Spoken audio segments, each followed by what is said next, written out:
Welcome to the Hindu Daily Editorial and Current Affairs Analysis. Today we will be covering the news of 10th July 2026. We have news ranging from environment and ecology and all the way to history and culture. In the front page, we are seeing four news. The first news is about India-Australia deepen Indo-Pacific ties.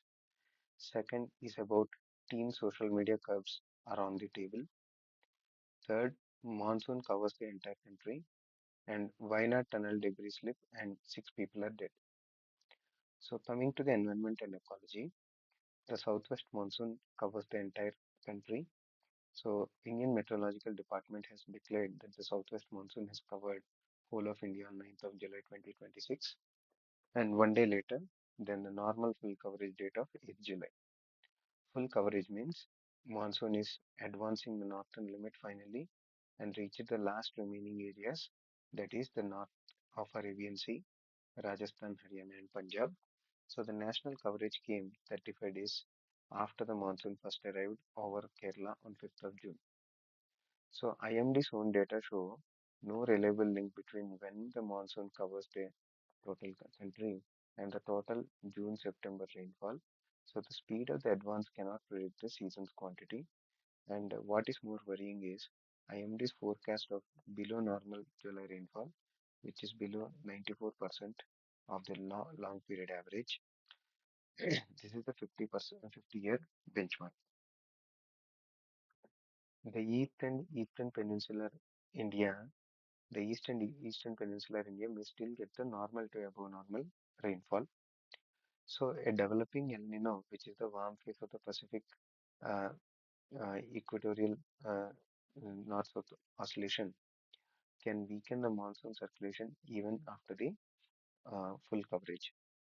So the way forward is to read about the coverage timing and the seasonal quantity as two separate things and track the El Nino uh, uh, signals closely for the July and August, and then given the below normal July outlook, strengthen the agricultural advisories to the farmers and shore up the water storage in the reservoirs. Next, let us look at the PIL in Delhi. So 10 retired forest and wildlife officials and conservationists filed a PIL in Delhi High Court challenging the National Board for Wildlife and its standing committee's actual work. They allege the bodies are operating as clearinghouses, routinely diverting the protected areas like national park sanctuaries for roads, mining, and industry, rather than scrutinizing such proposals. The context is that National Board for Wildlife is the country's apex statutory body for wildlife, created as the Wildlife Protection Act of 1972. It is chaired by the Prime Minister with Environment Minister as the Vice Chairman. So a smaller standing committee does the day-to-day clearing of the proposals. So the petitioners are ex-IFF officer Prakriti Srivastava and include M.K. Ranjit Singh Ji, widely regarded as the principal drafter of the 1972 Act itself, and this gives the plea a very strong weight. So the core charge is about the quality of the scrutiny of the proposals. Petitioners claim that the standing committee cleared 97% of the proposals to divert, reduce, or denotify the protected land between 2014 to 26, sometimes waiving through 100 plus proposals in a single day. So too fast for the this is too fast for the genuine ecological examination. So critically, the full National Board for Wildlife meant to meet every year, convened in 2013 after 13-year gap. So the standing committee has become the de facto decision maker, diluting the oversight of the National Board for Wildlife. So the petitioners seek binding guidelines on how such decisions must be taken. The government must reply by 18th of August with the next hearing on 18th of September. So the broader ask is reduce the discretion of the standing committee, mandate proper ecological due diligence, and hold regular full board meetings, which the law envisages. Next, uh, Congress has alleged that the Gram Sabha or the village assembly consent for coal mining in the Dhirauli block of Madhya Pradesh Singrauli district was obtained through forged resolutions bearing the thumb impressions of the people who had already died and demanded CBI inquiry. So two laws make this allegation serious. One, under Forest Rights Act, and the Panchayat Extension to Scheduled Areas Act. The Gram Sabha consent is mandatory in the scheduled areas, uh, and before the land is acquired for the or forest land is diverted. So this consent is the community's main legal shield. RTA documents and the death certificates were cited to claim that the people who died in 2014, 15, and 2018 were shown consenting in 2021 resolution. If the forgery is proven, it hollows out the very community consent safeguard that protects the tribal and the forest dwelling communities and taints the entire environmental clearance chain for the coal block. Since the valid Gram Sabha consent uh, is a precondition, it also exposes the systemic weakness, how easily the thumb impressions of the illiterate and the deceased villagers can be misused, and how hard paper records are to be audited. So the way forward is to have independent verification of the disputed Gram Sabha records and the strict action if the fraud is established, and tamper-proof consent documents such as video recorded meetings, biometric or digital sign-off, so that the misuse cannot recur. Next, we will look into economy. So, the news is the Chief Economic Advisor V. Anantha Nageswaran, speaking at the Confederation of Indian Industries GCC Business Summit, said the global capacity centers are not merely low-cost support offices, but the hubs of cutting-edge technology, which is why they face relatively lower risk of being replaced by AI. He paid this with the warning against complacency. So GCC is an offshore in-house unit which a multinational runs high-value functions from India. For example, banks, risk and trading systems, automakers, embedded software, semiconductor chip design, pharma clinical data analysis, and consumer from digital products are all part of the GCC. Increasingly, the patents and intellectual property are being filed from India. So, Finance Minister Nirmala Sitharaman said India aims to be strategic leader in hosting such data centers. Next, the chief economic advisor considered part of the model is exposed, like routine rule-bound tasks are exactly what the AI can automate cheaply. The trend is for the Indian centers to move from the cost centers to capability centers, from the execution to innovation, which AI complements rather than replaces. So the real risk he flagged are structural in nature, in rising operating costs and the scarce specialized skills. Rival countries are copying the GCC model, and only about half of the Indian graduates being job ready on day one is another problem to contend with.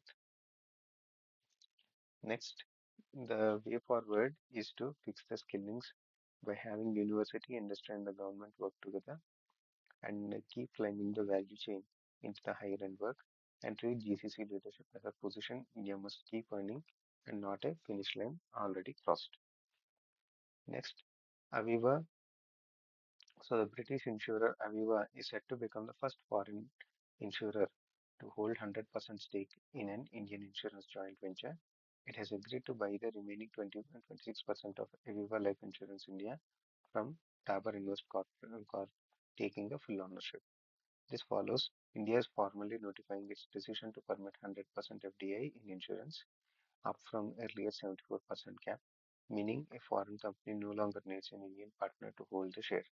Separately, life insurers' new business premium and the premium from the policies newly sold rose 13% year on year in 2026 June to 46,490.53 crore, with the private insurers growing faster than the LIC. So the full foreign ownership can bring in more capital, global expertise, and the product competition. This gives the insurers complete strategic control, useful for India's goal of raising its low insurance penetration, the share of the population cover or the GDP covered. So the standard counter concerns are profit being repatriated abroad, loss of the domestic control, and doubts over whether the higher FTA actually reaches the rural and the retail customers.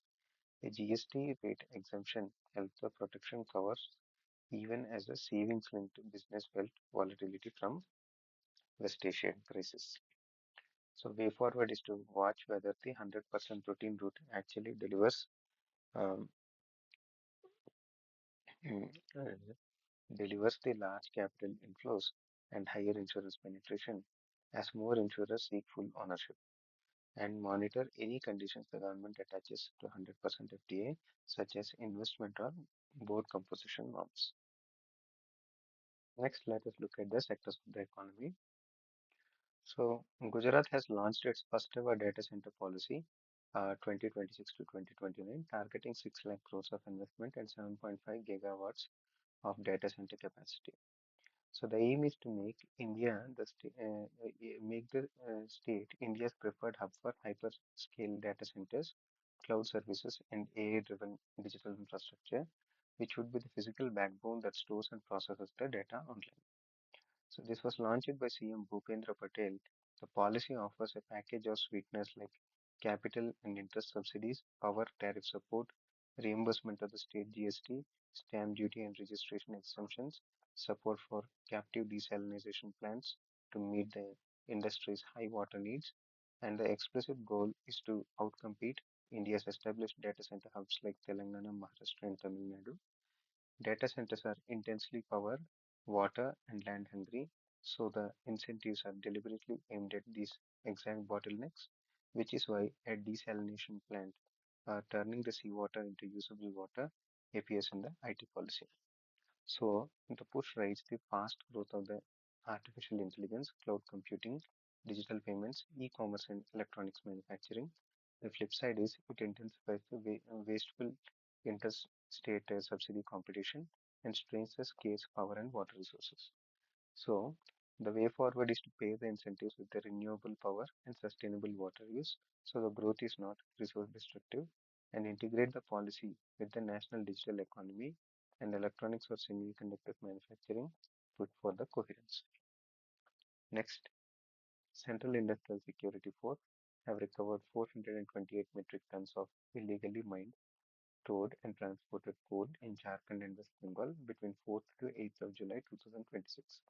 And the four FIRs were registered and vehicles were seized under CSS Zero Coal Leakage Initiative. The action was taken under Mines and Minerals Development and Regulation Act of 1957. It is the principal law governing the mining and penalizing illegal extraction. CSF uh, guards the critical installations, including coal fields, and ran the intelligence-driven operations jointly with the Coal India subsidiaries, Bharat Coking Coal, Eastern Coalfields, and the Central Coalfields Limited. Plus, the local police and the district administration also have provided the necessary support. Coal pilferage causes three harms. One, loss of government revenue, safety hazards from unregulated rat hole extraction, and undercutting of the legal supply chains. So, enforcement across the vulnerable mining belts therefore strengthens the transparency in the coal sector. The case usefully links three themes, which is mineral resource governance, internal security, coordination between the public sector undertakings and the security forces.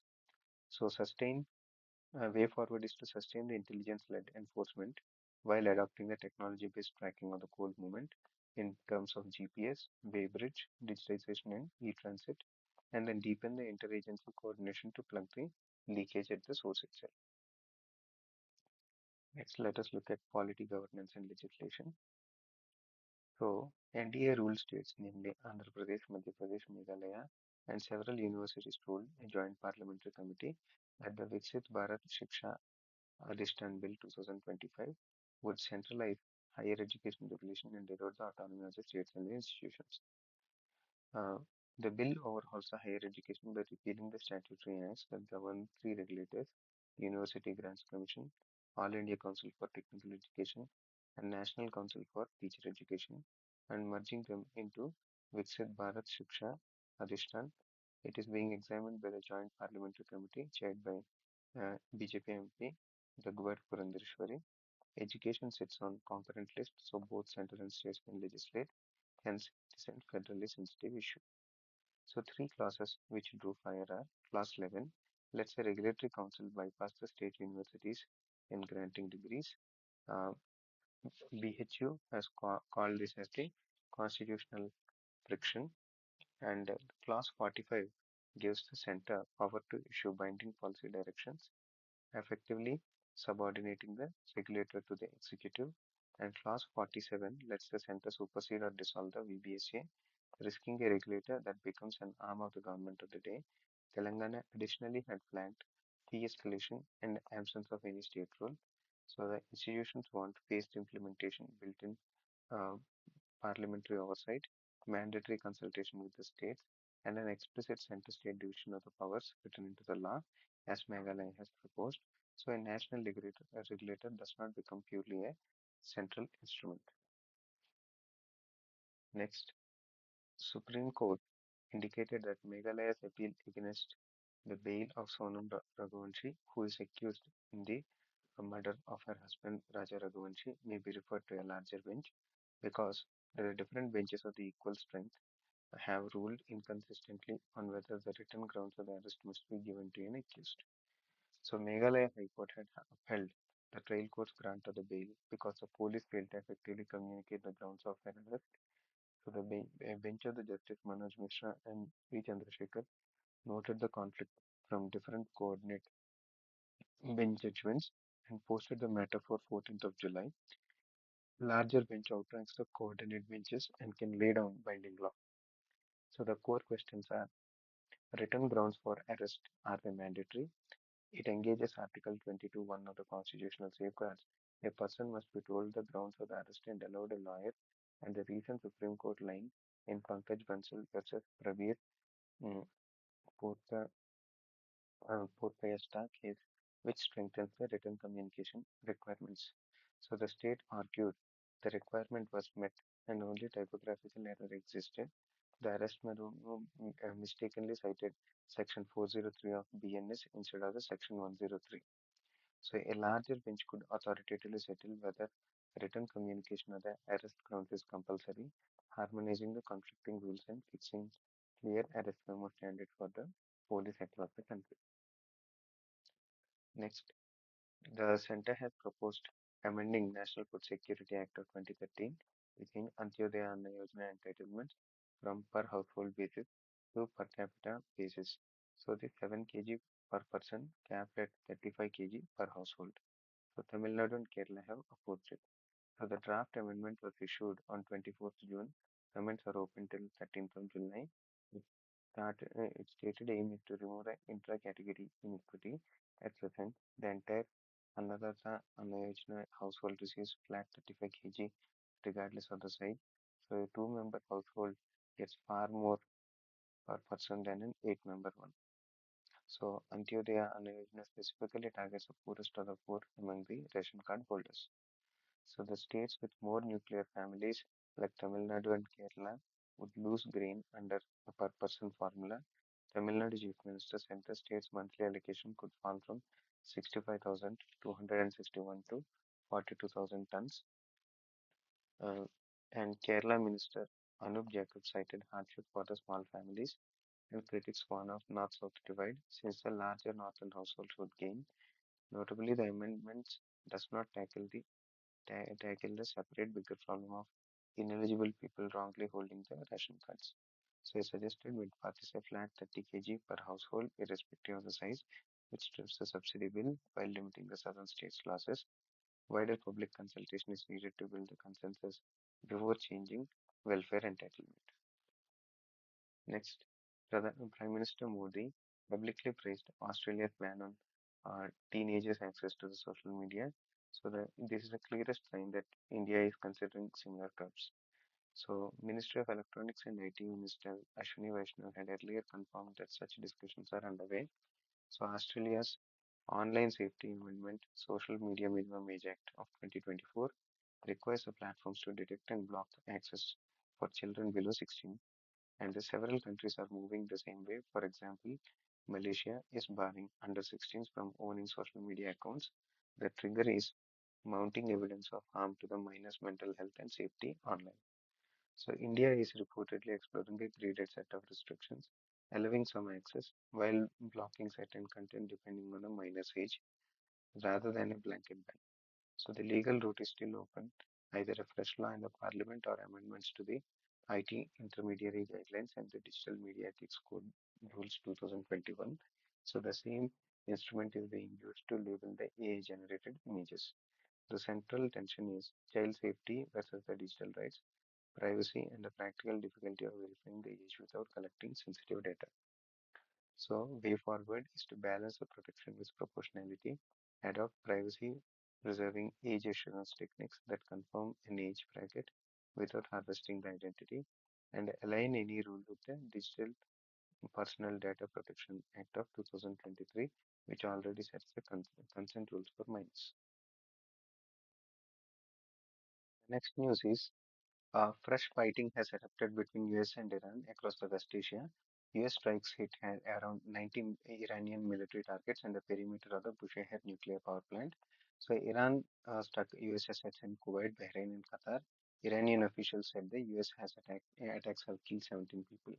So the clashes are triggered by the tensions over the Strait of the Hormuz, which is the narrow choke point through which the large share of the world's oil is shipped, and it threatens the 17 June US Iran Memorandum of Understanding, which has promised a 60-day ceasefire extension and talks, including Iran's nuclear program.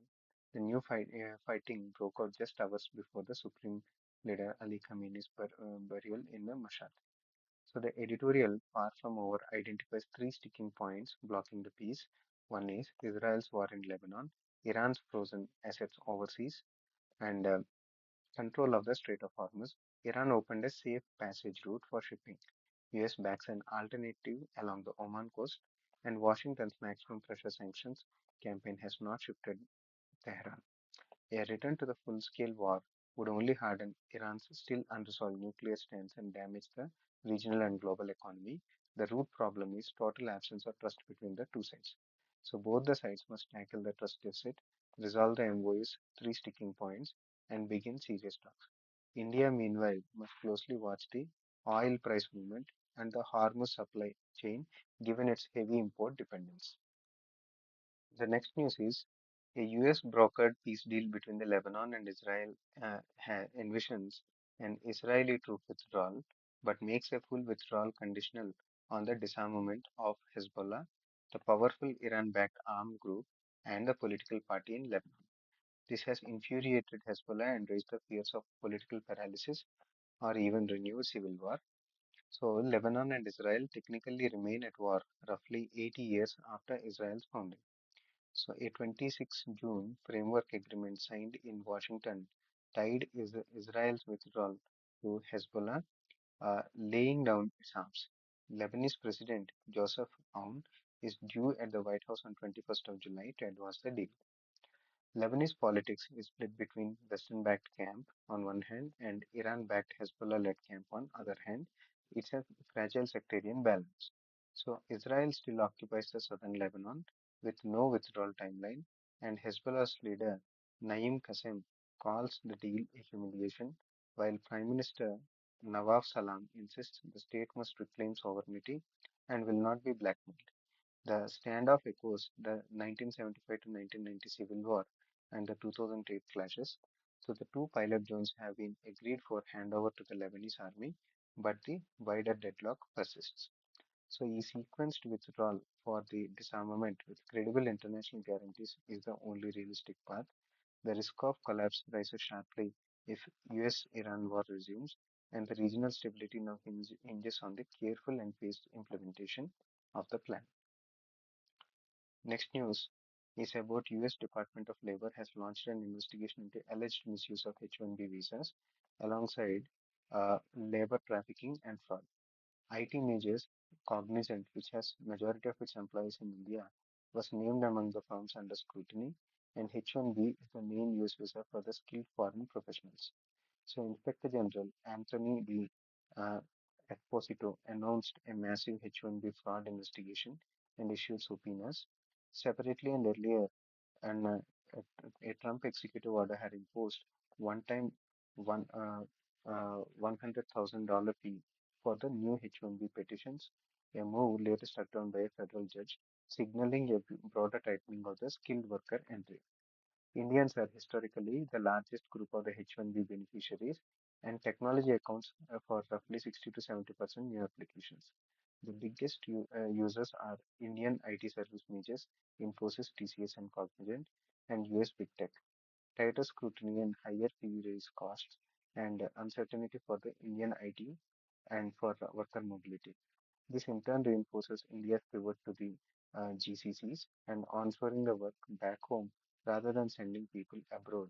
And this links with the story which we have spoken about earlier on the GCC, where the chief economic advisor had made some interesting remarks. So that diversify the delivery models through GCC and nearshoring, strengthen the visa compliance to avoid falling foul of the investigations, and pursue diplomatic engagement with US on skilled mobility frameworks, and watch the litigation outcomes on the fees and the rules. Next, let us look at the science and technology. So, the international NEOSEP1 trial, which tests the life-saving antibiotic combinations for the newborns with sepsis in the face of the antimicrobial resistance, where the germs evolved to survive the drugs meant to kill them, has expanded to India, with the first baby recruited at Jipmer, Puducherry. Neonatal sepsis is a bloodstream infection in the babies under 90-day old, early onset within 72 hours of the birth, and late onset from 28 to 90 days, and is a major killer. The trial is sponsored by the GARDP Foundation, which is a global antibiotic research and development partnership with University College London, City St. George, and the Penta Foundation. So it also runs in Vietnam and Pakistan, and soon to be run in Malaysia, Bangladesh, and Uganda, and aims to enroll 3,000 newborns across Asia and Africa by end of 2028. In India, sepsis causes an estimated 30 to 40% of the newborn deaths, around 2 to 2.5 lakhs of the preventable deaths a year. Crucially, India's germ profile diverges from that of the rich countries, which having the gram-negative organisms like Klebsiella, E. coli, Actin, Acinetobacter, and Pseudomonas, which dominate here and are often multi-drug resistant in nature, whereas a group B Streptococcus, the leading cause in the developed nations, is just 2 to 5% of the Indian cases. So the Western treatment guidelines don't fit India, and the trial uses a novel practical, which is personalized random control trial design that can compare and rank many antibiotic regimens at once. So this helps in generating India-specific evidence to guide the empirical therapy so that trial's primary outcome is survival at the 28 days and simultaneously strengthen the antibiotic stewardship, hospital infection control, and access to effective drugs to slow the AMR. Next, Indian Navy has ordered a board of inquiry after a Drishti 10 Starliner, which is an unmanned aerial vehicle, crashed near Dharampur village in Gujarat's Porbandar district during a routine training sortie, and no injuries were reported. Drishti 10 is Indianized version of Israel's Hermes 900, a medium altitude long endurance UAV, meaning it can fly high and stay airborne for longer surveillance missions. It is licensed to manufacture by Adani Defense and Aerospace with Israel's Elbit Systems at Hyderabad facility. This is the second mishap of the Hermes 900 based platform, and earlier this G10 has ditched into Arabian Sea before its formal induction. So, a technical malfunction is suspected, which is yet to be confirmed by the inquiry. And Army and the Navy each contracted two Drishti 10s under the fourth tranche of emergency procurements in 2023 at roughly 140 crore per aircraft.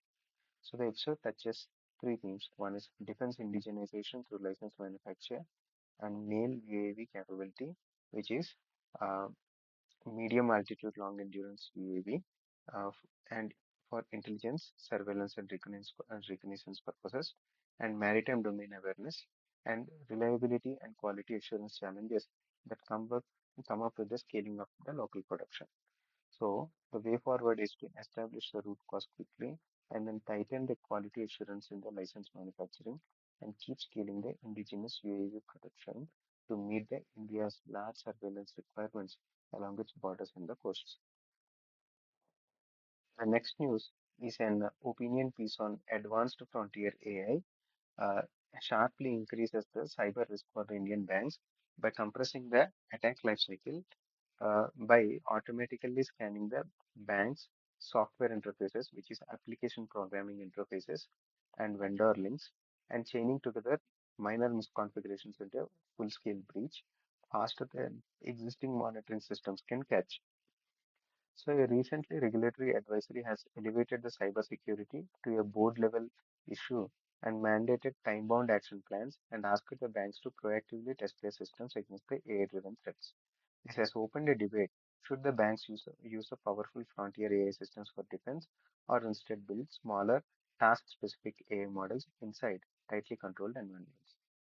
Artificial intelligence plus the security teams with vulnerability findings. So the real challenge shifts from the detection of the vulnerability to prioritization of multiple vulnerabilities, deciding what to patch first. And the rust patching can itself cause systemic failures, such as CrowdStrike faulty update outage showed when a single bad update crashed the systems worldwide. So the small models can handle bounded defensive tasks, but cannot substitute for frontier level awareness. This sits inside a global compute race where US private AI investment was $285.9 billion in 2025 as per the Stanford AI Index, versus China has invested $12.9 billion and India's AI mission is comparatively modest at 10,372 crore with 38,000 plus GPUs. So the way forward is to build state-supported domain-specific banking AI with shared testing facilities and pooled compute and anonymized target intelligence sharing and federated learning. So the country builds the genuine national and the sectoral capacity rather than settling for only compliance and paperwork responses. Next, let us look at society and social justice. So, an article on the secondary infertility shows that it is difficult to conceive or carry a pregnancy after already having one child has risen from just 19.5% in early 1990s to 28.6% in 2015-16 as per the National Family Health Survey data. This is close to doubling in a single generation. There are several drivers for this. One, the couple now delay the first birth and the second child. So, and fertility falls with age. If we add weight gain, thyroid changes, and the PCOS, and post-cesarean additions and untreated infections on the female side, and with respect to the males, the factors are infertility in terms of falling sperm counts linked to the increased weight, stress, smoking, and pollution, and also social media further amplifies the preference stigma. And what we find is like the issue, the frequently the issue is on the male side uh, when it comes to the infertility. Yet men delay getting tested, and the fertility clinics in Delhi, Bangalore, and Mumbai report a sharp rise in women seeking help only after 35. This is too late. So the key framing is infertility is a medical condition and not a moral verdict. So the timing rule to remember is evaluate both the partners if the woman is under 35 and they have tried for a year or over 35 and are tried for 6 months. It is necessary to destigmatize the condition and ensure timely joint evaluation of both partners and caution the patients against the unproven IF in one cycle marketing. It is necessary to offer empathy rather than saying be gratitude because you have one child. Next, let us look at the news. Over 56,000 people in Karnataka are estimated to be living with HIV without knowing their status. This is the highest such number among the Indian states. The undiagnosed pool is the major obstacle to the state's HIV control program. According to Karnataka State AIDS Prevention Society, over 2 lakh people already receive the treatment, and the focus now is on those outside the health system entirely. So the main hurdles are changing the sexual networks, the partners increasingly met via dating apps, and making contact tracing hard, and the reluctance to test voluntarily and driven by low perception of the personal risk and by stigma. So, analysis is undiagnosed cases quietly drive the onward transmission and undermine the global test and treat strategy. So, finding the cases early and starting treatment to stop spread is the test and treat strategy.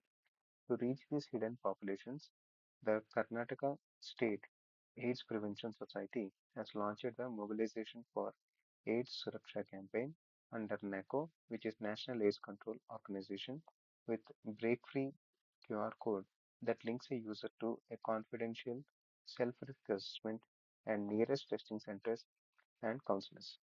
A technology plus self-assessment route which lowers the fear of walking in to be tested. So the way forward is to scale up the confidential self-testing and target key at-risk populations, actively counter the stigma, and improve the public awareness of how AIDS is and is not transmitted. Next, uh, regarding the special intensive revision of the electoral rolls in Manipur, risks becoming a pathway to exclusion because it is happening amid the ethnic conflict, mass displacement, and the identity documentation challenges. While special intensive revision is an house-to-house re-verification of those who belongs on the voter list, Manipur's social fabric is uh, uh, fractured among Métis, which comprise about 54% in Imphal Valley, and Kuki-Zos, which are about 15% in the valleys, and Manipur Nagas, who are 26% in the north. So a 3-year conflict has caused about 260 plus deaths and displaced about more than 60,000 people and burned entire villages. The SIR process has already drawn criticism from earlier rounds in Bihar and West Bengal for the hasty and disproportionate deletion of genuine voters. The SIR is especially endangers the Kuki-Zo tribe. Around 50,000 are displaced with no special pair enumeration provision. Many lost their identity and residence documents. Records were destroyed in May 2023 violence. So the customary tribal naming produces logical discrepancies. The other estimates 90% plus may lack a single consistent spelling of their name across the papers, and in Manipur's tribals lack the sixth schedule status. They have only the weaker Article 371C and autonomous district councils. Meanwhile, the illegal migrant narrative, effectively a code word for the cookies, is reportedly backed by around 80% of Métis plus Nagas, raising the risk of targeted deletion. So, a nationwide SIR is now a fait accompli as the Supreme Court has upheld the exercise, but it can be made fairer with special provisions for the displaced, remedies for document loss, and safeguards against the wrongful deletion to avoid the danger of effective statelessness by 2029. Let us look at the internal security and disaster management. So, a rain-triggered debris slide under construction of the twin tube tunnel at Kalladi in Mappadi Panchayat of Wayanad had killed 6 workers on July 7. Kerala suspended the construction pending a probe into whether the project complied with the conditions of environmental clearance granted by MOAF expert appraisal committee. So roughly 2,100 to 2,243 crore um, and 8.73 kilometers between Anakkampoil, Kozhikode and Meppadi Tunnel Road has been flagged by the environmentalists as disaster prone. But it was fast-tracked for connectivity purposes because Wayanad lacks tertiary care hospital facilities, so quicker road access matters.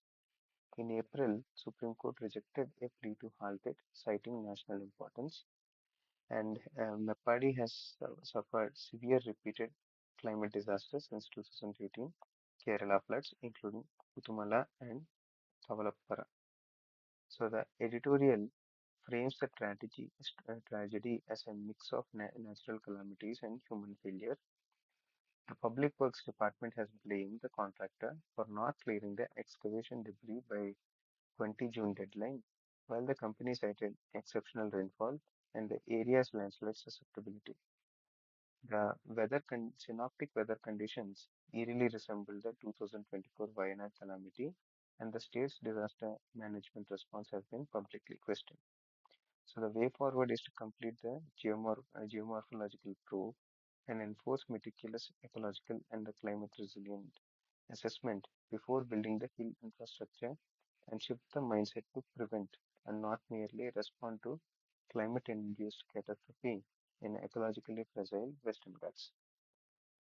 Next, at the first ever Land Border District SP Conference of 2026, uh, bringing together Superintendent of Police of 119 border districts, Home Minister Amit Shah said the data on demographic changes in the border areas caused by abnormal factors like illegal migration must flow from grassroots up to the top, and he announced a new demography mission to monitor this. Amit Shah has described a shift from isolated border outpost system towards an integrated security grid and a strong quadrangular security grid linking four elements: border guarding forces, states, districts, and the citizens. He said border infrastructure had been increased by 400% under the Smart Border Vision, blending technology with physical presence.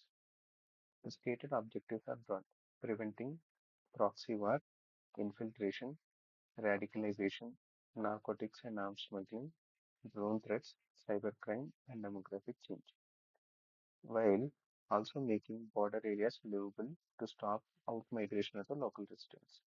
Concretely, he announced a decision to fence the entire 1,610-kilometer India-Myanmar border at 31,000 crore and pointed to the Vibrant Villages program, which developed model border villages to prevent migration and ensure 100% delivery of welfare schemes.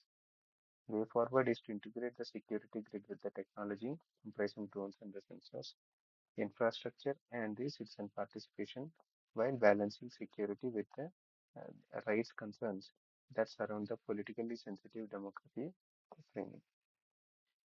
Next, the United States Department of Justice indicted three Punjabi-linked transnational organized crime syndicates, including the Bishnoi Syndicate, operating across India, Canada, US, and Europe. 37 people have been charged so far. It stated that the jail gangster Lawrence Bishnoi announced an intent to murder uh, with the SK initials and details matching the actor Salman Khan in order to instill public fear. So the Department of Justice says the Bishnoi gang enticed impoverished minors in India to join the criminal enterprise with promise of money, fame, and protection, and sent lawyer members abroad on student or worker visa to extend their reach.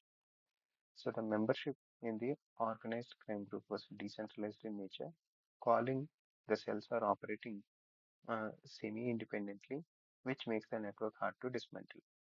So the indictment details the extortion mechanisms where confidential informant and an undercover agent with communications in Punjabi and Hindi over WhatsApp and Signal, documenting extortion and the threats. The two takeaways are it signals deepening India-US Canada cooperation against transnational gangster networks, and it exposes an disturbing child protection nexus, the deliberate recruitment of the poor minors into serious crimes. The way forward is to strengthen the cross-border law enforcement coordination through extradition and evidence sharing, and disrupt the recruitment of the minors at the source, and build robust witness protection so victims and informants can testify safely. Next, four Indian nationals from Birbhum are detained by the Delhi police last year on the suspicion of being infiltrators and pushed across the borders into Bangladesh, have returned to India via Malta after an year-long legal battle. The group included Sweetie Bibi and her two minor sons and Danish Sheikh. Earlier in December 2025, Sonali Khatun, who is Sheikh's wife, and her minor son had returned after Supreme Court's intervention. She later gave birth in West Bengal State Hospital. Trinamool MP Samirul Islam, who was the former chairman of the West Bengal Migrant Welfare Board, welcomed the return, saying that the Indian national should not face such injustice, even while accepting that deporting genuinely illegal migrants is legitimate. So the case illustrates the risk of wrongful pushback of the Indian citizens, often Bengali-speaking migrant workers, who get mislabeled as foreigners. This fundamentally this is a due process and the citizenship documentation problem, and it intersects directly with the SIR or the illegal migrant debate seen in Manipur and elsewhere. So, even Bangladesh reportedly wrote that Indians wrongly pushed back must be taken back. So, way forward is to insist on robust verification before any deportation or pushback, build the safeguards against the misidentification of the citizens, especially the linguistic minorities, and align all enforcement strictly with the due process of law.